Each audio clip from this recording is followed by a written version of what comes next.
Right, okay everyone, hello there, it's Monty here. I'm going to tell you how to create a perfect snowboy every time.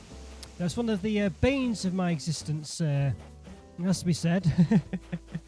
I can't stand it, and it's, there's some weeds there, pick these up. It's such a pain, honestly really is. So I'm going to share a very easy way to do it. Now, first of all you need 2 snowballs. Now there's one hidden away behind this snowboy here. Now if you do mess it up, you can just, if the snowball ends up in the river or whatever, you can just go back inside the building and it should respawn. So what you want to do is kick these around, it's around 13 times I think it is, 12, 13 times. Bearing in mind you could have had a dung beetle messing about with it beforehand. So what you want to do is you want to get it and you want to roll it. Now as long as you're rolling across a snow surface, even if there's flowers like this one here, you see there's some dung beetles I've caught for later modelage. Yeah, excuse my attire by the way. I've just been, winter's just played havoc with my game. Basically, I've got plants everywhere. This is the only bit of clear ground I've got in the whole island, pretty much. So these balls will only appear. The snowballs will only appear sort of in clear ground. You've got to have roughly something like an 8x8 space, I think, for them to spawn. But I would make sure it's a bit bigger than that, just in case. Now you will notice there's a glowy rock thing here where you can dig up some gold. You won't be able to put a snowboy on this spot, so if it's in your way during any of this process, you'll have to dig it up and remove it. Now you will also see that I've got 3 snowboys there, and they're all the different stages of degradation. And basically they melt, no matter what, they'll melt every day, so they'll eventually disappear. I think they'll last about 3 or 4 days, maybe 3 days. So you see this one, I've rolled it to about this max size. If you look at my where it is up to me, it's pretty much, almost the same height as me almost. So you just want to make sure you get it to the max size basically, and just roll it about some more when you're not sure, and then put it to a bit of a space. Leave some space behind, so in case you need to adjust things, you can get behind it. You don't want to leave it right next to the river, for instance, where I can't get behind it in case I need to adjust it. So what do you do at this point? Well, basically start the Island Designer app. Yes, you should. Start construction. Yes. So what you're going to basically do is you're just going to ensure that you can reduce the size of one of the snowballs to the right size. So bearing in mind we've got that, we'll actually roll the other one first. I think it's easier to roll the other one. So 3, 4, 5, 6, 7, 8, 9, 10, 11, 12, 13, and now it should roll. There we go, 13 times.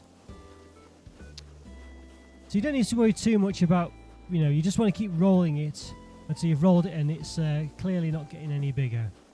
So you have to be quite precise with this, so you really do need to, it's percentages. It's basically like a ratio of 10 to 9, really, is how this works to make the perfect snowboy.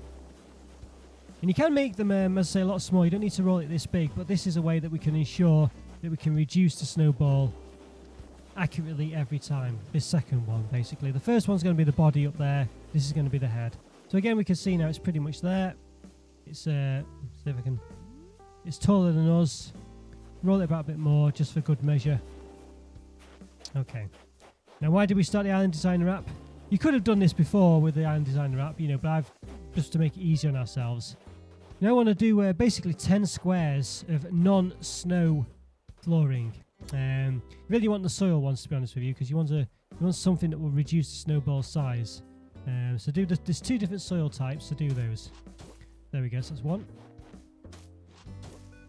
2, 3, 4, 5. There we go.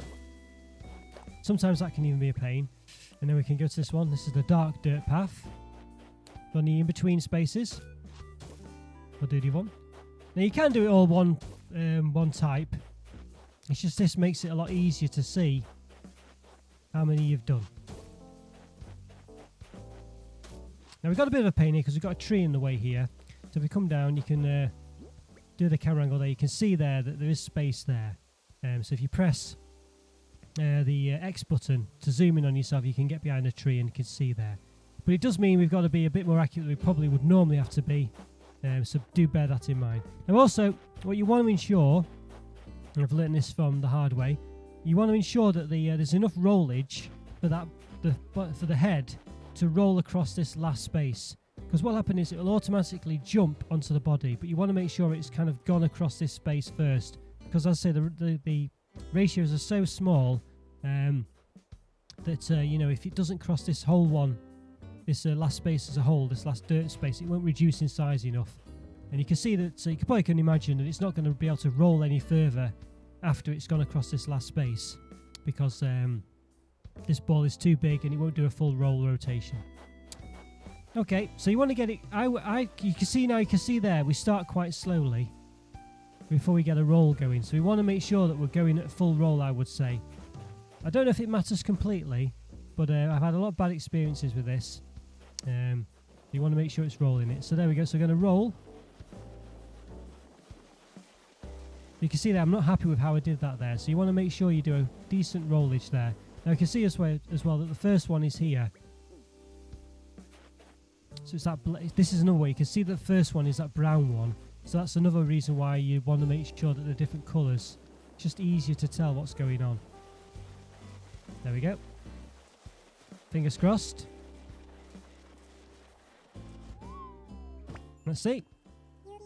There we go. Did it. Look at that. Goodness me, I was worried we weren't going to do it there. I can't believe we got everything right. There we are. We'll take some photos there. Why not? Colour check, shine check, size check. You made everything about me perfect. Look at that. Perfect. And with people like you in the snow world, amazing. Did you get that? Amazing. But I'm happy right now. I know it's dangerous for snowflakes to cry, but I don't think I can help myself. Even though I can't play it cool here, I'm practically melting with appreciation for you and your snow skills. There we go, look at that. As a thank you, I'll give you this awesome large snowflake. I put your thank you gift among your belongings so you can craft an item that reminds you of me. I was built cool, and this is all because of you, bud. Thank you so much. There we go, look at that. We got some various shenanigans going on in the phone because we built a snowboy. Probably get bonus nut miles for the day. So normally, yeah, basically they'll give you recipes generally, but because I've probably got too many of them now, he's given me a large snowflake, so I've got a few of them you can see from over time. All sorts of stuff as well. So he's probably given me some present, I'm not sure. Normally they give you, as I say, a recipe, but I've probably got them all now, so I'm not sure what he's given me here. Yeah, I don't know. I can't see. Not sure which one it is. Maybe just a... I don't know. Not sure. But either way, you usually get snowflakes. Now, why are the old ones hanging around? Because each time you talk to these, you know what you need? You need a large snowflake. So basically, every day they'll give you... there you go. It's my dramatic parting gift to you. Hand it over as I melt into oblivion. It's actually way more fun than it sounds. I'm not sure. So basically, these ones will give you a snowflake on every day that they're melting, you see. There you go. They're all perfect. They only do it if they're perfect snowboys. They won't do it if they're not. So they'll just say some other gubbins. And this one only gives you one a day. There you go. And a good idea is probably just to ensure that the snowballs spawn is just to get rid of these shenanigans here as well. Just to get rid of those. So that you'll have enough space the next day. Don't think you need to for sure. I think you need an 8x8 square, as I say. But I think it's just probably good practice to do that. And yeah, and as I say, they give you recipes for the first I don't know how many days, and you'll get bonus nut miles in your Nook phone for doing snowboys as well. So if we have a look, and design. Oh no, not that one. Well, I'm done building, so yes, I'll say yes, I'm done. That's not where I wanted to go. There we go. Yeah. There we are. Lovely. Right, yes, but if we go into there we go. You see at the top, I've got some bonus miles there, so it helps for that. It's not bad at all. And then if we go down as well, there's a... I've not quite got them all yet, but if we go to the Snowboy one, where is it now? Here it is. No, it's not. Snow Maestro, here we go. So you can see here, once I've got 3 more of them, I'll finish that and I'll never have to do them again, hopefully. Okay, there you go, guys. Hope you enjoyed that. I think that's pretty much it, really. So, yeah, enjoy it. Good luck. And, yeah, and when I think the snow goes, I shall be, definitely doing up my island, I think, making it a lot neater. Oh, yeah, one last thing to say, but if you do mess it up any time, just close your game, close the program, close Animal Crossing. As long as you do it before your autosave kicks in, you can just then try the Snowboy again, because you can only do one every day basically. So that's the gist of it, so bear that in mind as well. Right guys, hope you enjoyed that. Take care and I'll see you soon. Bye.